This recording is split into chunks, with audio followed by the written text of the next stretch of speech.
네, 정치권 뉴스와 쟁점을 가지고 이야기 나눠보는 대담한 대담 시간입니다. 오늘은 대제대 행정학과 최호택 교수, 정치평론가 유용화 박사 나오셨습니다. 두 분 어서 오십시오. 네, 안녕하십니까. 반갑습니다. 자, 유성을 이상민 의원이 오늘 국민의힘에 입당을 했습니다. 유 박사님 멀리서 오셨으니까 먼저 여쭤볼게요. 입당식 어떻게 보셨습니까? 글쎄요, 그러니까 미사여구가 많이 있었던 것 같은데요. 오늘 민주당을 내로남불, 후한무치, 약속 뒤집기 정당이다 이렇게 얘기했는데 실제로 이상민 의원의 과거 경력을 보면은 이번까지 합쳐서 4번의 당적을 옮기게 됩니다. 2004년에 열린 우리당으로 국회의원 되고 그다음에 선진당 가셨었고 여기서 이제 공천을 못 받으니까 탈당을 해서 바로 2008년에 자유선진당 그 당시 이해창 총재가 있던 곳인데요. 상당히 충청권에서 약진했던 당이죠. 거기 있다가 또 2012년도에는 민주통합당, 자유선진당을 상당히 비난하면서 제 기억으로는 그렇습니다. 그러면서 민주통합당에 입당해서 또 국회의원이 되는데요. 당시에 이해창 총재가 이런 말을 했습니다. 자유선진당 총재. 자신을 살려준 정당에 대해서는 안 될 말을 하는 것은 인간으로서 해서는 안 될 일이다. 자유선진당에서 요직을 다 지냈는데 어떻게 이러느냐. 그래서 요즘에 이제 이상민 의원을 비유해서 철새 정치인이다 얘기는 많이 하는데 저는 불굴의 철새 정치인이다. 결국은 그러면 한동훈 위원장이 굉장히 반겨했는데 사실 한동훈 위원장이 최대 성과라고 본인은 생각하는 거지만 이러한 과거 이력을 봤을 때 경력을 봤을 때 국민의힘당에 들어가서 그 다음에 이 사람이 또 어떻게 바뀔지 모른다. 매우 비판적으로 얘기를 해주셨고 교수님 어떻게 보셨습니까? 네. 지금 사실 이제 우리나라의 어떤 정당이라고 하는 것, 또 정치라고 하는 것 정도가 있습니까? 사실은 정도가 저는 없다라고 보는 거고요. 그렇기 때문에 지금 각자 도생하는 이제 그런 삶을 살 수밖에 없는 이제 그런 형국인데 사실 이번에 입당한 것은 계획된 거 아니겠습니까? 그러니까 김기현 대표 체제 때에 거의 이제 입당이 확실시되다가 이것이 이제 갑자기 이제 한동훈 비대위원 체제가 되면서 좀 시간적으로 늦었을 뿐이지 갈 길을 갔다 저는 그렇게 보는 거고요.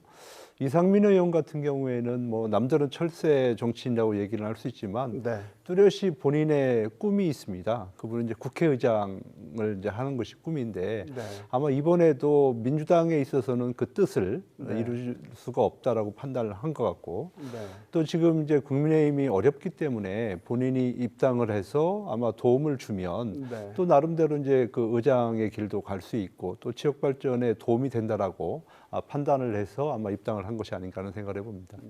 이번에 좀 저희 지역만 한정해서 볼게요.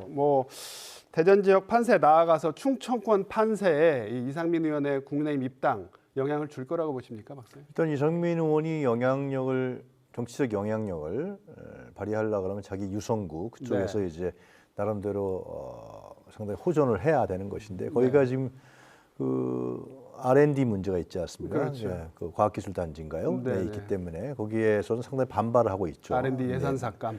삭감에 대해서. 과연 국민의힘당으로 갔을 때 이상민 의원이 이걸 어떻게 얘기할 것이냐라는 문제가 있고 특히 대전 유성구 같은 경우는 지금 유성구청장이 민주당 출신인 거 알고 있습니다. 맞습니다. 상당히 대전 유성은 민주당에서 강세가 있는 지역이고 대전도 그 전체 의석수가 다 민주당 아닙니까 지금? 근데 거기서 그러면 이상민 의원이 바람을 일으켜야 되는데 글쎄요 과거의 정치인이고 서너 번 왔다 갔다 한 그런 정치인이 지금 국민들이 국회의원들 상당히 불신하는 상황에서 새로운 바람, 개혁의 바람, 비전의 바람 이런 걸 일으키긴 상당히 쉽지 않다. 오히려 대전에 있는 많은 그 오피니언 리더라든가 유권자들이 왜 저 사람이 또 국민의힘에 갔나 이런 생각을 하지 않게 될까.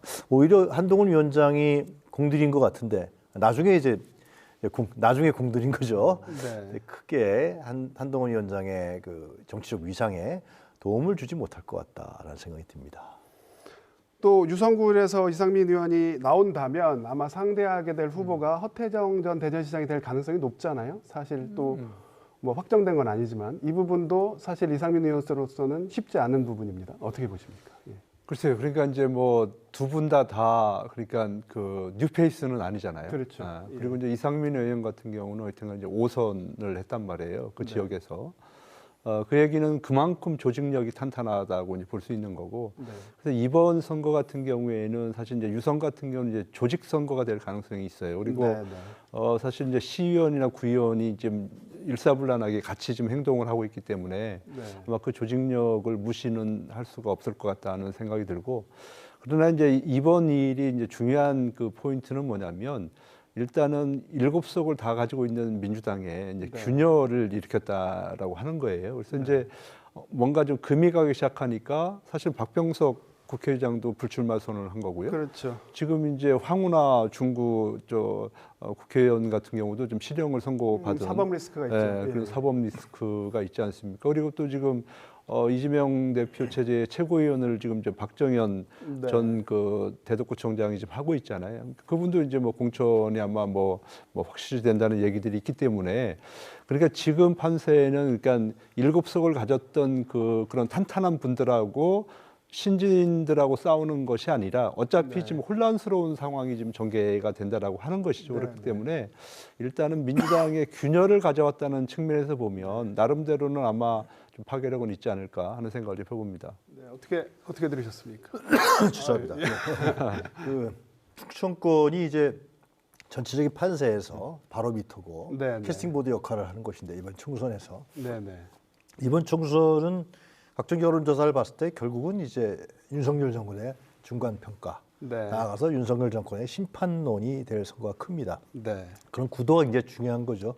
물론 이상민 의원이 거기서 어떤 역할을 할 것이냐라는 부분에서 저는 상당히 작은 변수다라는 네. 생각이 들어요. 거의 긍정적이든 부정적이든. 네. 예, 그렇기 때문에 충청권이 과연 윤석열 정권에 대한 심판론이 먹히느냐, 아니면 네. 그냥 지지론이 먹히느냐, 이런 변수가 있는데, 현재로 봤을 때는 이제 김건희 여사에 대한 특검법 문제, 거부권 문제도 상당히 반발이 크지 않습니까? 네. 각종 여론조사에서 60% 이상, 70%의 부분이 있기 때문에, 이러한 주요 변수들이 있기 때문에 과연 충청권에 있는 주민들께서 윤석열 정권이 지지해야 된다, 계속 가야 된다, 이렇게 하기는 여론이 현재로 봤을 때는 상당히 부정적이다라는 생각이 듭니다. 네.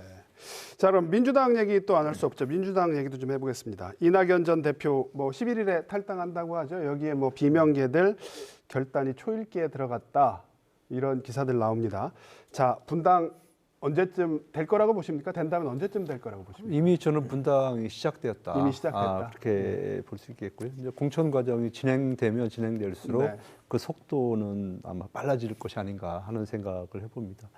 지금 이제 이재명 대표가 이제 병원에 계시는데 아마 그분도 이제 상당히 좀 복잡할 것 같아요. 네. 왜냐하면 계속 이제 사퇴 압박도 지금 들어오고 있고 이렇기 때문에 아마 본인이 어떤 선택을 할지에 따라서 네. 이 분당의 실현 가능성은 확실하게 드러날 가능성이 높다 하는 생각을 해보고, 만약에 이재명 대표가 뭐 사퇴를 하지 않고 계속 그 자리를 고수한다라고 그러면 네. 아마 당 내용에 휩싸일 가능성이 높다, 저는 그렇게 보고 있습니다. 네. 예, 박사님 어떻게 보십니까? 분당은 아니죠. 분당이라 그러면 이낙연 전 대표가 최소한 네.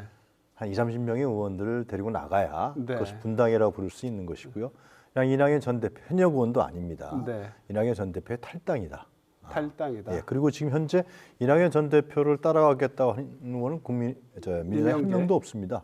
비명계들은 일단 뭐 독자 아니, 노선이든 그 원칙과 상식, 그분들도 이낙연 전 대표를 따라 나가겠다고 얘기한 적이 없습니다. 그분들은 네. 지금 이제 민주당의 공관위원회가 구성되지 않았습니까? 네, 가장 네. 중요한 부분이 이제 현역 평가 부분이 지금 다 점수가 끝났다 그래요. 네. 그래서 이제 하위 10%, 거기에 30% 감점, 이것이 가장 경선에서 중요한 건데, 그 네 사람은 그걸 보고 있지 않겠습니까? 내가 네. 현역 평가에서 얼마를 받죠? 저희들은 모르겠죠. 지금 비공개로 돼 있으니까. 네, 네. 거기서 만약에 하위 10%에 들게 되면은 경선에서 불리하니까 네. 탈당을 생각하고 있겠지만, 탈당하면 차갑습니다. 그죠? 찬바람이 듭니다. 허허벌판에 나가봐야 그러니까 이낙연 전 대표 지지율이 별로 없고 호남에서도 많은 등지고 있는 이 인물한테 과연 따라 나간다? 저는 뭐 그렇게 얘기가 들리는 건 전혀 없는 것 같습니다. 그렇기 때문에 이건 그냥 이낙연 전 대표의 일탈이다. 일탈이고, 그리고 많은 비난들이 있죠. 실제로 그러니까 과거에 DJ 때 오선인가 했죠, 영광에서요. 그리고 전남도지사 했죠, 국무총리 했죠. 그 다음에 네. 또 대통령 후보까지 한 사람이 뭐가 아쉬워서 네. 갑자기 이재명 대표를 사퇴하라. 네. 그러한 얘기를 하면서 탈당한다는 것은 그 일탈행위고 자기 개인적인 정치적 이득을 갖는 것인데, 아마 제가 얘기 듣기로는 자기는 이재명 대표 체제하에서 못하겠다. 뭐 별로 앞으로 보일 게 없다. 뭐 그런 개인적 판단이 있지 않나 생각합니다. 분당이 아니고 탈당 수준이다. 그리고 비명계 말씀. 예를 들어서 뭐 이상민 의원 수준이면 이제 탈당이라고 얘기를 할 수 네. 있지만 사실은 이제 대통령 후보 이제 전 단계까지 갔던 분 아니겠습니까? 네. 그러니까 나름 또 이제 호남에서는 지분이 상당히 있는 네. 그런 무게감이 있는 분이고 또 아마 뭐 내년 또 몇 년 뒤에 또 대선에 출마하는 이제 유력한 그런 후보이기 무게감이 때문에 있다. 저는 뭐 우리 저 유영 박사께서는 이제 뭐 분당은 아니라고 말씀을 하셨는데 제 개인적으로 봐서는 저는 분당의 가능성이 높다고 좀 봅니다. 알겠습니다. 오늘 여기까지 듣겠습니다. 배재대행정학과 최효택 교수, 정치평론가 유용하 박사 두 분 모셨습니다. 네, 두 분 고맙습니다. 네, 감사합니다.